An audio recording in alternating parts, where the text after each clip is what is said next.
दुनिया के किसी एक कोने में होने वाला विवाद कैसे हमारे घरों का बजट बिगाड़ सकता है। आज हम इसी की गहराई में जाएंगे। जब हम ग्लोबल कूटनीति या जियोपॉलिटिक्स की बातें सुनते हैं तो अक्सर लगता है कि ये तो हमारे रोजमर्रा के जीवन से बहुत दूर की बात है। लेकिन 2026 के मिडल ईस्ट क्राइसिस ने पूरी तरह से साबित कर दिया कि आज की दुनिया में सब कुछ कैसे एक दूसरे से गहराई से जुड़ा हुआ है। $126, ये कोई मामूली नंबर नहीं है। मार्च 2026 में क्राइसिस शुरू होने के कुछ ही दिनों के अंदर ब्रेंट क्रूड ऑयल यानी कच्चे तेल की कीमत इस रिकॉर्ड स्तर तक पहुंच गई। 1970 के दशक के बाद से ये दुनिया की ऊर्जा आपूर्ति में सबसे बड़ी रुकावट थी। मतलब एक ऐसा जोरदार झटका जिसने रातों रात पूरी ग्लोबल इकोनॉमी की नींव हिलाकर रख दी। इस पूरे एनालिसिस को हम 5 अहम हिस्सों में बांटकर समझेंगे। पहले बात करेंगे उस जियोपॉलिटिकल चिंगारी की जिसने ये आग लगाई। फिर स्ट्रेट ऑफ हॉर्मुज़ के संकट को समझेंगे। उसके बाद देखेंगे कि कैसे तेल, महंगाई और हमारे रुपए पर इसका सीधा असर पड़ा। फिर शेयर बाजार और ट्रेड की बात करेंगे और आखिर में देखेंगे कि भारत इसका सामना कैसे कर रहा है। तो शुरुआत करते हैं हमारे पहले पॉइंट से, वो चिंगारी जिसने मिडिल ईस्ट में इस भारी विवाद को जन्म दिया। यहाँ देखने वाली बात यह है कि कैसे एक मिलिट्री ऑपरेशन देखते ही देखते ग्लोबल ट्रेड के लिए एक बड़ा खतरा बन गया। 28 फरवरी 2026 को अमेरिका और इजराइल ने ईरान पर जॉइंट स्ट्राइक्स की। फिर क्या था, ठीक अगले दिन यानी 1 मार्च को ईरान ने पूरे रीजन में जवाबी कार्रवाई शुरू कर दी। और फिर 4 मार्च को वो हुआ जिसका सबको डर था, ईरान ने स्ट्रेट ऑफ हॉर्मुज़ को बंद करने का ऐलान कर दिया। सिर्फ कुछ ही दिनों में एक क्षेत्रीय लड़ाई ने पूरी दुनिया की इकोनॉमी की नाकाबंदी कर दी। अब आते हैं दूसरे सबसे अहम हिस्से पर, स्ट्रेट ऑफ हॉर्मुज़ का संकट, जिसे हम ग्लोबल ट्रेड का चोक पॉइंट भी कह सकते हैं।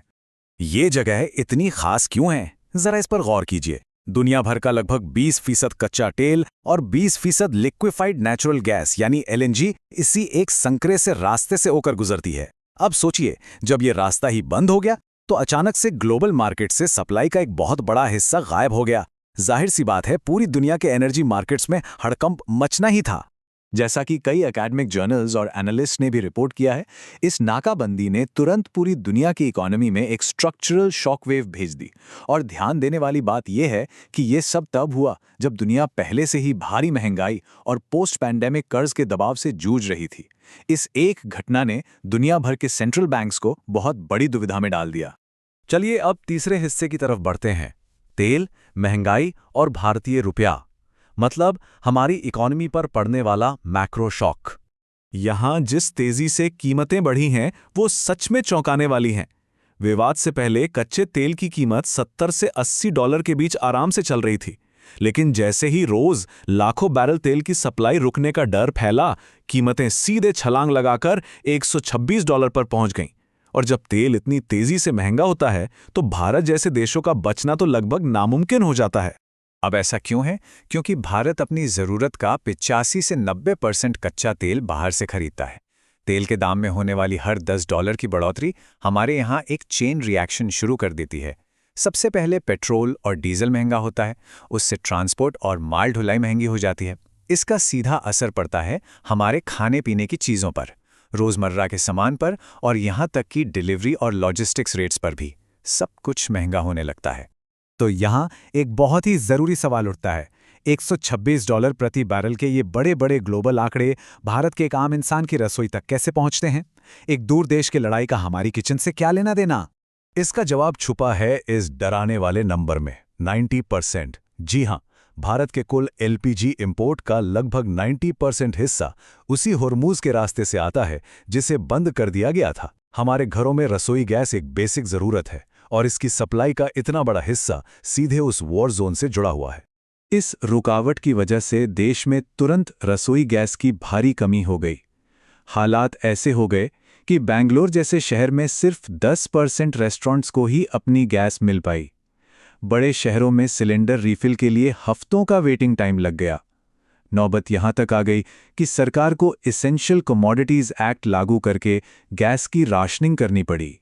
और ठीक उसी वक्त एक और बड़ा संकट खड़ा हो रहा था। तेल महंगा होने की वजह से उसे खरीदने के लिए भारत को ज़्यादा डॉलर चाहिए थे। डॉलर की इस अचानक बढ़ी हुई डिमांड ने हमारे रुपये को कमज़ोर कर दिया और रुपया गिरकर लगभग $97 प्रति डॉलर के लेवल तक पहुंच गया। रुपया कमज़ोर होने का सीधा मतलब है कि बाहर से आने वाला इलेक्ट्रॉनिक सामान हो या विदेश यात्रा, सब कुछ आपकी जेब पर भारी पड़ेगा। आगे बढ़ते हैं अपने चौथे पॉइंट की तरफ, शेयर बाजार और व्यापार में होने वाली उथल-पुथल। ऐसे माहौल में इन्वेस्टर्स अक्सर घबरा जाते हैं कि अब आर्थिक ग्रोथ धीमी हो जाएगी। इससे मार्केट में भारी वोलेटिलिटी आती है। यहाँ बहुत साफ है कि किन सेक्टर्स को नुकसान होता है और किन्हें फायदा। कच्चा माल और फ्यूल महंगा होने से एविएशन, पेंट्स और केमिकल कंपनियों को भारी नुकसान झेलना पड़ता है। लेकिन दूसरी तरफ डिफेंस स्टॉक्स में अक्सर तेजी आ जाती है और सोना तो हमेशा की तरह एक सुरक्षित निवेश बना ही रहता है। असर सिर्फ शेयर बाजार तक ही सीमित नहीं है। भारत का लगभग 14% एक्सपोर्ट और 20% इंपोर्ट सीधे मिडिल ईस्ट से जुड़ा है। युद्ध की वजह से शिपिंग इंश्योरेंस का खर्च आसमान छूने लगा, माल ढुलाई के रेट्स बढ़ गए और डिलीवरी में होने वाली देरी की वजह से मैन्युफैक्चरिंग की सप्लाई चेन पूरी तरह से बिगड़ गए। चलिए अब इस एनालिसिस के आखिरी हिस्से पर आते हैं। भारत इन सब का सामना कैसे कर रहा है और आगे क्या होने वाला है। भारत ने इस झटके से बचने के लिए काफी स्ट्रैटेजिक कदम उठाए हैं।